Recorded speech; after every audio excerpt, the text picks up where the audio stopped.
ബാബുസ്വാമി നൃത്തം ചെയ്തു. ഒളിച്ചും പാത്തുമല്ല, പരസ്യമായിട്ട് വേറൊരു ബാബുവും ഉണ്ടായിരുന്നു.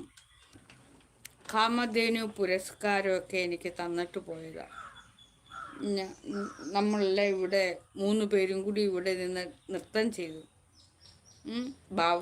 അദ്ദേഹത്തെ ബാബുസ്വാമിയെ പോലെ ഒരാൾ ഇങ്ങനെ വിരലുകൾ വരെ എടുത്ത് ഇങ്ങനെ ഒന്ന് ആക്കിയത് എനിക്കത് നൃത്തമായിട്ടാണ് തോന്നിയത്. ബാബുസ്വാമി നൃത്തം ചെയ്യും. ആ സൗണ്ട്, ആ ശബ്ദം, ഞാനിങ്ങനെയാണ് സംസാരിക്കുന്നത്.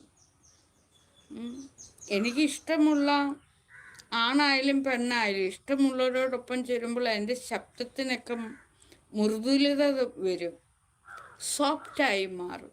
നിന്നെപ്പോലുള്ളതിൻ്റെയൊക്കെ അടുത്ത് വരുമ്പോഴേ കാണ്ടാമൃഗത്തിനെ പറയണ്ട, പാവ, അതിൻ്റെ ശബ്ദം അതിന് വളരെ മനോഹരമാണ്.